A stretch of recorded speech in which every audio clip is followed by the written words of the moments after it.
the U.S. is cutting them off from doing business with American banks. These sanctions also target 31 people linked to the operations. America, President Trump just declared financial war on Mexican banks that are helping cartels launder drug money. The U.S. Treasury Department sanctioned 3 Mexican financial institutions with a combined $22 billion in assets. CIBanco, Intercam Banco, and Vector Casa de Bolsa for allegedly laundering millions to the Sinaloa, Jalisco, and Gulf cartels. But here's the explosive part. Mexican President Claudia Sheinbaum is openly defying these sanctions, demanding proof, and declaring, "We're not a piñata."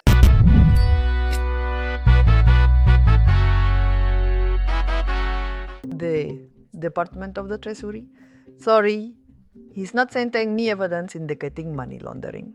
We coordinate, we collaborate, we have said it many times, but we do not subordinate ourselves. We are not anyone's piñata. What is up, guys? Tyson De La Cruz here. Thank you so much for rocking with me. This is the biggest escalation in U.S.-Mexico relationship since Trump took office. It shows he's serious about using every weapon in Americans' arsenal to stop the drug crisis from killing 100,000 plus Americans every year. Let me break down what just happened. The U.S. Treasury sanctioned 3 massive Mexican financial institutions for allegedly being vital cogs in the fentanyl supply chain. We're talking about Vector Casa de Bolsa with nearly $11 billion in assets, CIBanco with $7 billion in assets, and Intercam Banco with $4 billion. The U.S. Treasury Department announced sanctions against 3 major financial institutions in Mexico: CIBanco, Intercam Banco, and a brokerage firm called Vector Casa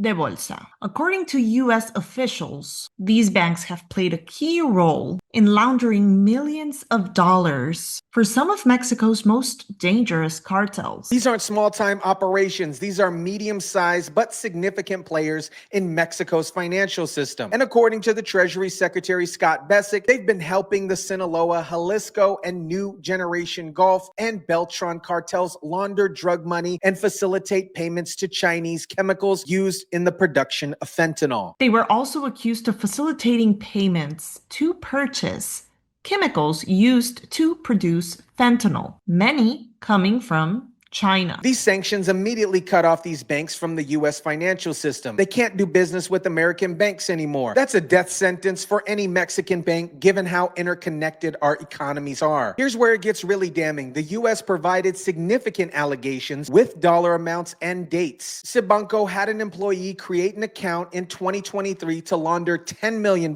for a Gulf cartel leader. Intercam executives actually met with the Jalisco New Generation cartel member in 2022 to discuss money laundering schemes, including transferring funds from China. Vector Casa de Bolsa helped the Sinaloa cartel money mule launder $2 million from the U.S. to Mexico between 2013 and 2021. We're talking about over $12 million in specific examples, and that's probably just the tip of the iceberg. One of the biggest allegations came against Vector, which officials say helped the Sinaloa cartel send bribes to former Mexico security chief Genaro Garcia, who's now serving over 38 years in a U.S. federal prison. But here's the most explosive allegation. Vector allegedly helped the Sinaloa cartel send bribes from former Mexico security chief Genaro Garcia, who is now serving 38 years in U.S. federal prison. This shows the corruption goes all the way to the top of Mexico's government. Now here's where it gets really interesting. Instead of cooperating or investigating, Mexico's President Claudia Sheinbaum is openly defying the United States. She's demanding proof and declaring, "We're no one's piñata," basically telling America to go pound sand. Sheinbaum said there's no evidence and we're not going to cover for anyone, but we need hard evidence, no statements. Mexico launched its own investigation and claims the United States evidence is insufficient. They even say the U.S. failed to respond to Mexico's request for additional information. This is unprecedented. Mexico essentially calling the United States Treasury Department liars and demanding they put up or shut up with evidence. This could escalate into a full financial war between the two countries, potentially disrupting $800 billion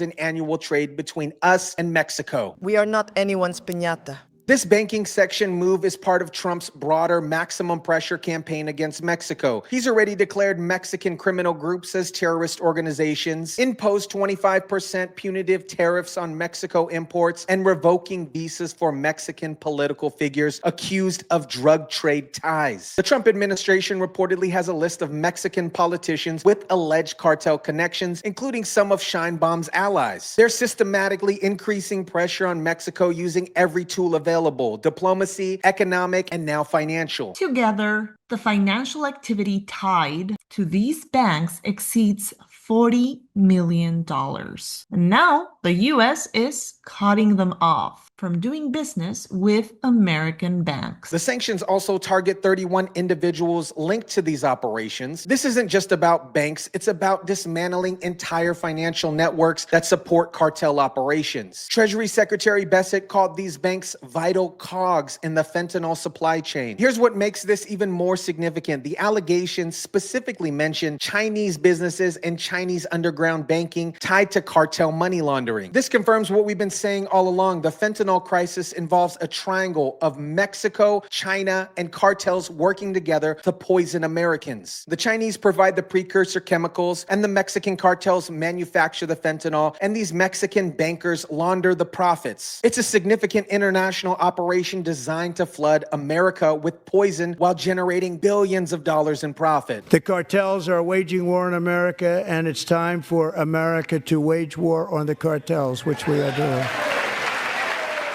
That war began on his first day in office when Mr. Trump announced he would be designating certain cartels as foreign terrorist organizations. This is exactly why Trump designated these cartels as terrorist organizations. They're not just drug dealers, they're sophisticated criminal enterprises using international banking systems to wage chemical warfare against American communities. America, what we're witnessing is an open shot in a financial war between the United States and Mexico over the fentanyl crisis. Trump just used America's most powerful weapon, access to the U.S. financial system, to target the money behind the drug killing 100,000 plus Americans annually. Mexico's defiant response shows they're not going to roll over like they did under the previous administration. Sheinbaum essentially daring Trump to escalate further. And knowing Trump, he probably will. This could get very ugly very quickly. The fact that these banks had $22 billion in combined assets shows this wasn't some small-time money laundering. These are major financial institutions